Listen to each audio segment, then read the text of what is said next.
요즘 시장 정말 복잡하죠? 이럴 때 나한테 맞는 투자 전략은 뭘까 다들 고민하실 텐데요. 오늘 이 분석에서는요, 바로 그 질문에 대한 아주 다른 두 가지 해법을 한번 들여다보려고 합니다. 자, 이 문구 한번 보세요. 국민들이 가난해지는 시대에는 다이소도 성장주다. 와, 진짜 도발적이지 않나요? 근데 이게 지금 경제 상황을 딱 한 문장으로 보여주는 것 같아요. 한쪽에서는 막 AI 혁명이 일어나고 있는데 다른 한쪽에선 우리 지갑이 점점 얇아지고 있잖아요. 바로 이 현실이 오늘 우리가 얘기할 첫 번째 전략의 배경이 됩니다. 그러니까 IM증권에서 말하는 핵심은 이거예요. AI가 이끄는 경제는 저만치 앞서가는데 우리 같은 일반 사람들의 소비 현실은 제자리 걸음이거나 오히려 뒷걸음질 치고 있다는 거죠. 이 벌어지는 격차, 바로 여기서 생각지도 못한 투자 기회가 생긴다는 겁니다. 재밌죠? 여기 보시면 딱 감이 오실 거예요. 왼쪽은 AI 붐, 오른쪽은 소비자 압박. 그러니까 한쪽에선 AI 인프라 만든다고 정말 어마어마한 돈이 쏟아져 들어오고 있어요. 관련 산업은 당연히 막 성장하겠죠. 근데 동시에 다른 쪽에선 어때요? 물가는 너무 높고 우리 월급은 그대로고 쓸 돈이 줄어드는 거죠. 시장이 뭐랄까 완전히 두동강 나고 있는 거예요. 이런 현상은 주식시장에 그대로 투영됩니다. 연초부터 막 날아갔던 IT 같은 AI 관련주들 있잖아요. 근데 10월부터는 좀 주춤하기 시작했어요. 그 사이에 그동안 주목 못 받던 다른 섹터들이 고개를 들고 있죠. 이걸 바로 수만매라고 하잖아요. 돈이 돌고 도는 게 눈에 보이는 겁니다. 자, 그럼 이런 상황에서 우린 어떻게 해야 할까요? 첫 번째 방법은 바로 스토리텔러가 되는 겁니다. 말 그대로 이야기꾼이 되는 거예요. 지금 경제에서 어떤 큰 이야기가 펼쳐지고 있는지 그 거대한 흐름을 읽고 거기서 기회를 딱 잡아채는 거죠. 아까 그 다이소도 성장주라는 말 기억나시죠? 그게 그냥 하는 말이 아니라는 걸 이 차트가 보여줘요. 심지어 돈 많이 버는 고소득층까지도 이제는 가성비를 따지면서 할인점으로 간다는 거거든요. 그러다 보니까 달러 제너럴, 월마트 같은 회사들 주가가 최근에 엄청나게 올랐습니다. 바로 이런 게 스토리텔러가 부착하는 이야기인 거죠. 이 이야기에는 또 다른 중요한 등장인물이 있어요. 바로 정부 정책입니다. 예를 들어서 미국 정부가 메디케어 약값을 확 깎아주기로 했잖아요. 이건 소비자들 부담 좀 덜어주겠다는 거거든요. 이런 정부의 움직임 하나하나가 경제라는 큰 이야기의 흐름을 바꾸는 아주 중요한 단서가 되는 겁니다. 자, 그럼 스토리텔러의 포트폴리오를 한번 정리해볼까요? 간단해요. 길게 보고는 알파벳처럼 기술 혁신을 이끄는 회사에 투자하는 거예요. 이건 뭐 미래를 보고 가는 거죠. 그러면서 동시에 지금 당장 사람들이 가성비를 찾는 현실에 주목해서 달러 제너럴 같은 회사에도 투자하는 겁니다. 그러니까 장기 트렌드와 중기 트렌드를 둘 다 잡는 거죠. 자, 지금까지는 이야기를 따라가는 법을 봤죠? 이제부터는 완전히 180도 다른 접근법을 볼 겁니다. 바로 시스템 빌더의 방식이에요. 이 사람들은요, 그런 거시적인 이야기 별로 신경 안 씁니다. 오로지 차가운 데이터, 그리고 잘 짜인 시스템만 믿는 거죠. 신한투자증권 리포트에서 소개한 아주 유명한 방법론이죠. 캔슬림.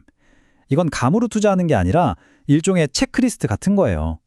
조건을 하나하나 통과하는 종목만 골라내는 거죠.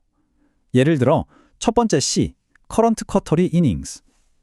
지금 당장 분기 실적이 폭발적으로 늘고 있는가? 이걸 보는 거고요. 세 번째 N, new. 뭔가 새로운 게 있는가?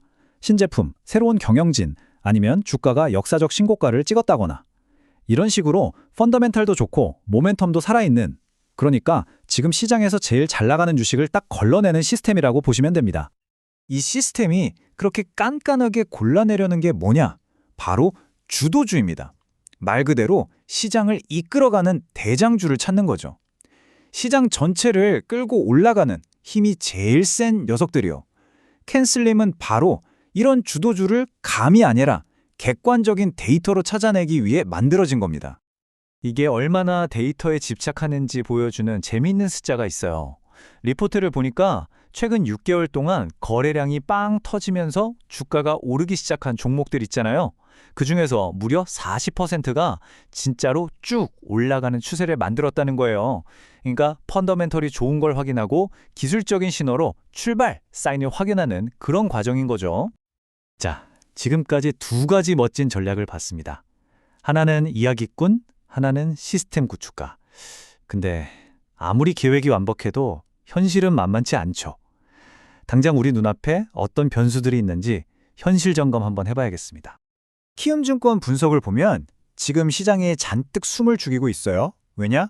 이번 주에 정말 큰 이벤트들이 줄줄이 있거든요. 특히 한국 시간으로 11일 새벽에 있을 연준의 금리 결정, 그리고 바로 이어서 나올 오라클의 실적 발표. 이 두 가지가 시장의 방향을 확 바꿔버릴 수 있는 뇌관 같은 거죠. 그렇다면 이 스토리텔러든 시스템 빌더든 지금 당장 뭘 제일 걱정해야 할까요? 리스크가 뭘까요? 치움증권이 딱 두 가지를 짚었습니다. 첫 번째는 연준 내분의 가능성이에요. 만약에 금리 결정을 하는데 반대표가 생각보다 많이 나온다? 그럼 연준 내부에서 의견이 갈리네? 하면서 시장이 불안해할 수 있다는 거죠. 두 번째는 AI 버블 테스트입니다. 이번에 발표된 오라클 실적이 AI 섹터 전체 성적표나 마찬가지거든요. 만약 이게 기대에 못 미치면 AI 관련주 전체가 와르르 무너질 수도 있다는 겁니다. 자, 이제 거의 다 왔습니다. 이야기와 시스템, 이 두 가지 완전히 다른 접근법을 어떻게 우리 투자에 녹여낼 수 있을지 한번 정리해보죠. 이 표를 보시면 두 방식의 차이가 한눈에 들어옵니다. 스토리텔러는 계속 질문을 던져요. 왜 이런 일이 일어날까? 그 배경에 있는 큰 그림을 보려는 거죠. 반면에 시스템 빌더는 딱 하나만 묻습니다. 무엇이? 지금 당장 시장에서 먹히는 건 무엇인가? 데이터로 증명되는 건 무엇인가? 한 명은 숲 전체의 지도를 그리고 있고 다른 한 명은 그 숲에서 가장 크고 튼튼한 나무를 찾고 있는 셈입니다. 근데 여기서 제일 중요한 건요, 이 둘이 싸울 필요가 없다는 거예요. 서로 적이 아닙니다. 오히려 투자자의 도구 상자 안에 같이 들어있어야 할 최고의 파트너가 될 수 있죠. 한번 생각해 보세요. 스토리텔러의 방식으로 앞으로는 이 분야가 뜨겠구나 하고 큰 방향을 잡아요. 그리고 그 안에서 어떤 기업을 살지는 시스템 빌더의 깐깐한 기준으로 골라내는 겁니다. 와, 정말 환상의 조합 아닌가요? 이렇게 하면 미래의 큰 흐름도 놓치지 않고 지금 당장 가장 힘센 종목도 잡을 수 있는 거죠. 자, 오늘 분석을 마치면서 마지막으로 여러분께 한번 여쭤보고 싶습니다. 여러분은 어떤 투자자에 더 가까우신가요? 큰 그림을 그리는 스토리텔러, 아니면 냉철한 데이터를 믿는 시스템 빌더. 어쩌면 이 둘을 멋지게 조합하는 자신만의 길을 찾고 계실지도 모르겠네요. 이번 기회에 나는 어떤 투자자인지 한번 생각해 보시는 것도 좋을 것 같습니다.